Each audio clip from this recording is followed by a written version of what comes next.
Go ahead. Thank you, Jen. There are Taliban fighters right now carrying American weapons. They're wearing American fatigues, the full kit of gear. How is that advancing America's national security interests? Well, Peter, I think my colleague Jake Sullivan spoke to a version of this last week. But let me reiterate some of what he said. When the president made this decision to bring our men and women home from Afghanistan who were serving, he knew he made that decision not lightly. He made the decision with a clear assessment from his national security team about what the impacts could be. We have taken steps over the past few months to retrograde materials, to bring materials home, to make them not available to the Taliban. We have taken those steps from our military. But our choices at hand, the president's choices at hand, were either to equip the Afghan National Security Forces with the materials and the equipment and the weapons they needed to fight, or not. He made the decision to equip them with the weapons to fight. And we will continue to take steps to retrograde our materials and equipment. But does the president have a sense that most of the criticism is not of leaving Afghanistan, it's the way that he has ordered it to happen by pulling the troops before getting these Americans who are now stranded? Does he have a sense of that? First of all, I think it's irresponsible to say Americans are stranded. They are not. We are committed to bringing Americans who want to come home. We are in touch with them via phone, via text, via email, via any way that we can possibly reach Americans to get them home if they want to return home. There are no Americans stranded is the White House's official position on what's happening in Afghanistan right now. I'm just calling you out for saying that we are stranding Americans in Afghanistan when we have been very clear that we are not leaving Americans who want to return home. We are going to bring them home, and I think that's important for the American public to hear and understand. Okay, and then following up on what somebody asked, Jake, the president likes to say America is back, but his policies have Americans getting beat up by the Taliban and Afghans handing babies over barbed wire fences. Is that what he meant when he said America is back? What the president meant is that we are going to continue to lead in the world, including being the leaders in evacuating not just our Afghan partners, not just American citizens, but now also our allies. And we have done that by evacuating approximately 42,000 people over the last month. That is Americans leading. That is our men and women in our military leading on the ground, securing the airport after the Afghans fled and didn't secure the airport, and ensuring that we are taking care of our partners as we promised to. Go ahead. More broadly, the president was asked about the polling. I'm going to ask you about it now. Would you acknowledge this has been a particularly challenging period for the president? There have been questions about his decision-making among some Americans, reflected in some of the polls. Well, I would say that, as the president said yesterday, but let me try to answer your question again, his focus right now is on taking the steps and making the decisions that he feels are in the interests of our national security and the American people. And that may mean that there are chaotic scenes. That may mean that there are people disapproving of his decisions. He understands that and accepts that. But he also believes, if you look at the work of his team, and I know this question was asked earlier, that the test of competence and of leadership is not about how you operate on your best day. It's about how you operate when the chips are down, when things are difficult, when you need to adapt and make decisions. And that's what we've seen over the last week. That's what we've seen the men and women in the military do. That's what we've seen our national security team do.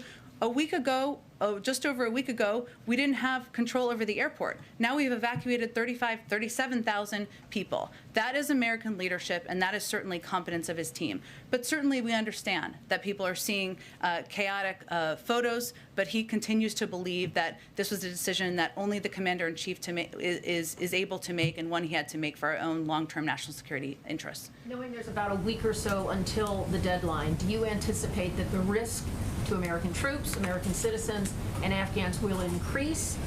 Will there be You mean on the ground, Kelly? Yes. Will there be more desperation knowing that the number of flights out may be dwindling? And if so, how do you adjust for that in terms of your preparation? Well, I would say that security on the ground is risky and volatile, and we are not naive about that. We are very clear-eyed about that. And that certainly is a factor as the president is considering the August 31st question and the timeline. It is also a factor of the fact that we have expedited over the last 24 to 48 hours our flights and the number of people we've been able to evacuate. And his objective is continuing to focus each day asking detailed questions about how many more people we can get out each day, because that is a real issue. And that's one of the reasons, and Jake talked about this a little bit earlier, that we continue to adjust and take operational steps as it relates to the perimeter of the airport and as it relates to how we're engaging with American citizens and our Afghan partners about how and when they should come to the airport as well. Go ahead. Thanks, Jen. Jake mentioned that he'd be able to get us a breakdown of the number of people who are being evacuated who are Americans and the number who are Afghans, but that's something that reporters have been asking for and not getting for several days. Do you have those numbers? And if not, when could we expect to see them? I certainly understand the question. I know that my colleague John Kirby said a few thousand Americans have been evacuated earlier today. As Jake noted, the vast majority have been Afghans, given this size of the population that we are moving out. And I'm happy to also follow up after the briefing and see what information we can achieve. Go ahead. One of the things that Jake Sullivan said in his opening remarks is that the President looks forward to working with veterans. The SIV applicants are integrated into American society. And vets and vote vets, a number of other groups issued an open letter today urging a meeting with the President. In their letter, they said that if the Afghan allies are not safely evacuated, it would condemn veterans and survivors of the conflict to a lifetime of moral injury. One, does the President agree with that sentiment? And two, will the President meet with these veterans? Well, let me first say that we've been in regular contact with a wide range of veterans groups on Afghanistan and will continue to be. And we're in touch with the organizers of this letter to arrange a meeting. Go ahead.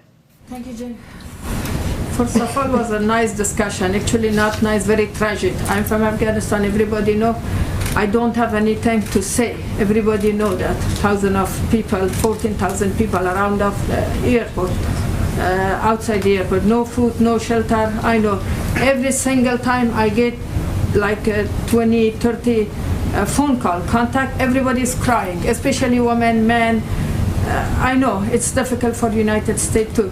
Just as a woman, as a kind woman, that Afghan people really trust you. They love you so much, and they have expectation that the United States never leave them alone.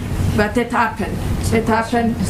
Just what's your message? Do you have any message, positive message? Because women under a lot of emotionally bad situation right now. Just I need your message to them. First, let me say that watching these scenes is incredibly heartbreaking and tragic. And, you know, I have been to Afghanistan a number of times, and I've met a lot of these women you're talking about. The President has been there a number of times, has met these incredibly brave and courageous women. And I will tell you that I'm sure that part of the conversation the President will have with his partners and will continue to have with the United Nations is how we can continue to provide assistance, continue to stand up for these women and their rights in Afghanistan. So I don't want them to feel they have been forgotten. They have not. And we will keep them in our hearts. And thank you for your question. Go ahead.